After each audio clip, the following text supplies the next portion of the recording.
95-misolga ham keldik. Tenglamaning 0,2 pi kesimida eng katta va eng kichik ildizlar ayirmasi. Xo'p, nima qilamiz? Ketdi mana bismillah boshlaymiz. Demak, misolimizda. Xo'p, bu misolda do'stlar e'tibor qaratadigan bo'lsak, kosinus kvadrat x mana bu 2 ni sinus 2x nima deyman? 1/2 ko'paygan. Bu turibdi 1/2 qarang. Hech narsa o'zgarmayapti. Faqat sinus 2x nima deyman? 2 sinus x ko'paygan kosinus x teng 0. Ikkilar qisqardi. Kosinus kvadrat x minus sinus x kosinus x teng necha? 0. Ikkalasidan kosinus x chiqarib olaman. Shunda kosinus x qoladi, ayrilgan sinus x qoladi. Teng necha? 0. Demak, kosinus x ni 0 ga tenglayman. Kosinus x ayrilgan sinus x ni ham 0 ga tenglayman. Xo'p, endi e'tibor qaratadigan bo'lsak do'stlar, kosinus x qachon 0 ga teng bo'ladi? X teng pi taqsim 2 plus pi da. Xo'p, 0,2 pi degani uchun biz bilamiz, e'tibor qaratadigan bo'lsak, ya'ni mana bu 90 da va 270 dan 0 ga teng bo'ladi. Demak, bu o'shaning uchun pi bo'lyapti. Demak, bitta ildizi aniq pi taqsim 2 ekan, yana bitta ildizi esa 3 pi taqsim 2 ekan. Bo'ldi, keyin chiqib ketadi. Endi navbat bunga. Buni 2 xil, 3 xil xohlagancha usuli bor. Xohlasak birdaniga sinusga bo'lib beramiz, xohlasak kosinusga bo'lib yuboramiz. Qaysi bo'lsa ham farqi yo'q. Men ikkita tomonni to'liq kosinusga bo'lib beraman. Shunda 1 minus tangens x teng necha? 0 bo'ladi. Demak, tangens x'imiz teng 1 ga ekan. Qachon 1 ga teng bo'ladi? X teng pi taqsim 4 plus pi da. Xo'p, birinchi k ga 0 qo'yganmiz, chunki 0,2 pi deyapti. Demak, x 3imiz deymiz. Bunda pi taqsim 4 ga teng. X 4imiz esa 1 qo'ysak 5 pi taqsim 4 keyin chiqib ketadi. Bo'ldi. Javoblarimiz mana bizga do'stlar. Endi tenglama eng kichik ildizlar, eng katta ildizlar ayirmasi. Eng kattasi qaysi desangiz? Xo'p, eng kattasi diqqat bilan qarang, e'tibor bering. 3 pi taqsim 2 eng kattasi. Nima uchun? Umumiy maxrajlar bir xil qilamiz mana.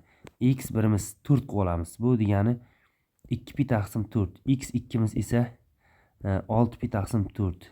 X 3imiz esa pi taqsim 4. X 4imiz esa 5 pi taqsim 4. Endi diqqat bilan qarasangiz, hammasini maxrajlari bir xil bo'ldi. Endi surat kattasi katta bo'ladi. Eng kattasi bu albatta x2, ya'ni 6 pi taqsim 4 edi. Eng kichkinasi esa pi taqsim 4 edi. Ayirmasi 6 pi taqsim 4 dan ayiraman pi taqsim 4 ni. Shunda maxrajlar bir xil 5 pi taqsim 4 degan javob chiqadi. Bu qaysi javobga to'g'ri kelar ekan? Davron degan javobga to'g'ri kelar ekan do'stlar.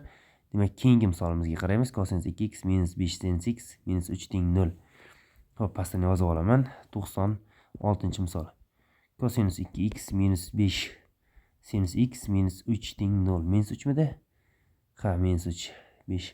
Diqqat bilan endi qaraymiz. Mana buni ildiz bo'lib qoladi maydalasak, o'shaning uchun kosinusda 1 minus 2 sinus kvadrat x minus 5 sinus x minus 3 teng 0.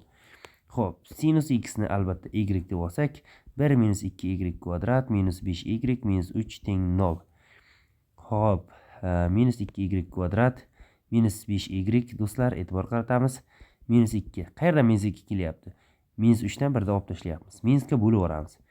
Y kvadrat 2y kvadrat plus 5y plus 2 teng 0 bo'ladi do'stlar.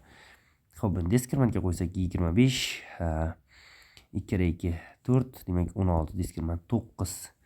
Xo'p, y1 y2 minus 5 plus minus 3 taqsim 2 qo'ysak bu 4 bo'ladi. Xo'p, y1imiz minus 5 minus 3 taqsim 4 bu minus 2 ga teng. Y2imiz esa minus 5 plus 3 taqsim 4 bu minus 0,5 ga teng. Xo'p, y ni sinus x dedik, bu minus 2 ga, sinus x teng ekan minus 0,5 ga. Demak, mana bunisi javob emas, chunki sinusning eng kichik qiymati ham minus 1 ga teng. Demak, pastdan yozamiz. Sinus x teng ekan minus 1 taqsim 2 ga. Xo'p, qachon bu endi xususiy holmi yo qoidami? Xususiy hol emas, bu qoida do'stlar. X teng bo'ladi minus bo'lgancha minus 1 darajasi k plus 1 pi taqsim 6 plus pi bo'ladi do'stlar. Xo'p, pi. Xo'p, mana bizning javobimiz. Minus 1 darajasi k plus 1 pi taqsim 6 pi. Qaysi javob? Minus 1 darajasi Bobur degan javobda. Shuni ko'ryapmiz do'stlar.